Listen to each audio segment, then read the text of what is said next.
हत्यारी माँ। गर्भवती रिया ने सोच लिया था कि वह अपने पीहर नहीं जाएगी। इस बात से सास बौखला गई थी। अब चाहे रिया का पेट दर्द हो या फिर उल्टियाँ हो, सास और पति ने अपनी आंखें बंद कर ली। जब तबीयत सही नहीं होती तो हम भूखे तो रह सकते हैं, पर काम करना थोड़ा मुश्किल हो जाता है। ऐसा ही कुछ रिया के साथ हो रहा था। सास खाना तो बना देती थी, पर बर्तनों का ढेर उसके लिए छोड़ देती।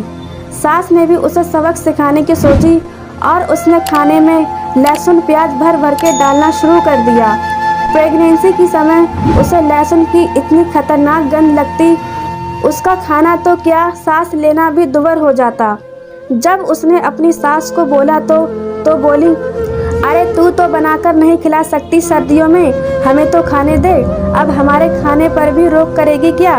रिया रोज तो कोरी रोटी अचार के साथ खा लेती या फिर नमकीन के साथ, पर आज तो सास ने सुबह मक्के की रोटी और शाम को भी मक्के की रोटी बनाई। मक्का उसे पहले से ही पसंद नहीं था और प्रेगनेंसी में तो उसकी हालत और ख़राब हो गई थी।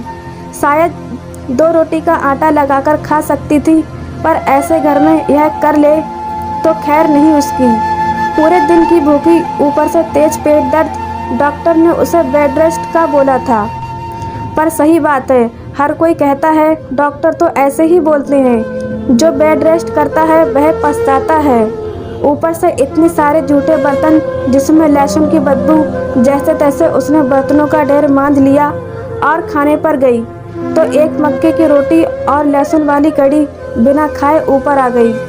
उसका रूम ऊपर था, किसी को फर्क ही नहीं पड़ता था उसने खाना खाया है या नहीं। जब रूम में आई तब उसे उल्टियाँ हो रही थीं, परंतु उसमें बस पानी निकल रहा था।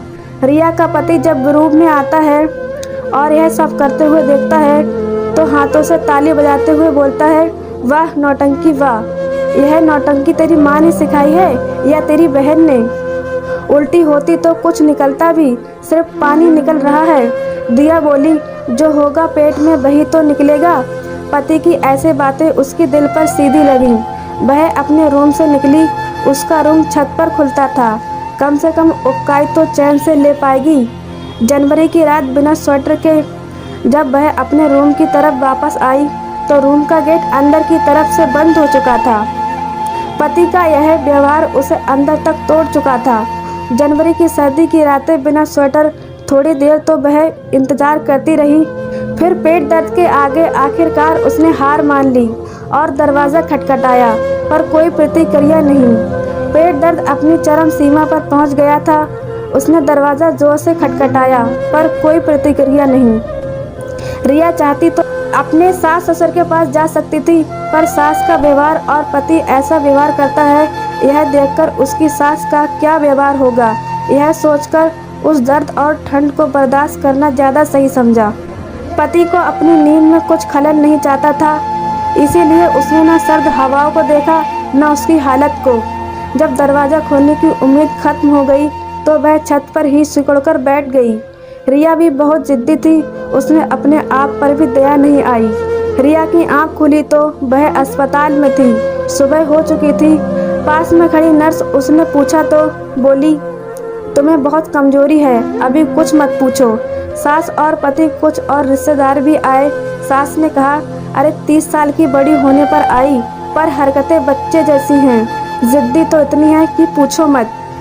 इतनी तकलीफ में थी तो कहा था चली जा पीहर, पर यहीं भी रहना है। अरे आजकल की बहुओं से तो डर ही लगता है भाई, हम तो दुखी हो गए हैं इससे। कर दिया इसके माँ बाप को फ़ोन, ले जाओ। चलो अभी तो बच्चा ही मरा है, अगर इसको कुछ हो जाता तो हम तो बेवजह बदनाम हो जाते। दिया को पता था यह सभी उन्हीं के लोग हैं और उनकी हाँ में हाँ करेंगे। यहाँ पर सिर्फ चुप रहकर सुनना ही सही है। पति भी अपनी बहन की तरफ देखकर बोला, आखिरकार मारकर ही बच्ची, इसको दिल को शांति मिली। उसके दिमाग में सिर्फ एक ही बात चल रही थी कि वह हत्यारी है अपने बच्चे की। हाँ सच ही तो है, क्योंकि ससुराल में उसका पति भी उसका नहीं था। सास की तरफ देखकर बोला, मर जाती तो अच्छा होता, ताकि अपने बच्चे ही की मौत का पाप तो सर नहीं चढ़ता, क्योंकि कहीं ना कहीं जानती थी कि शायद अपने स्वाभिमान को एक तरफ कर नीचे चली जाती तो आज इस हालत में नहीं होती। उम्मीद करती हूँ कहानी आपको पसंद आई होगी। कहानी यदि पसंद आई हो तो वीडियो को लाइक, चैनल को सब्सक्राइब जरूर करें और इस कहानी पर आपकी क्या राय है कमेंट कर हमें ज़रूर बताएं। धन्यवाद।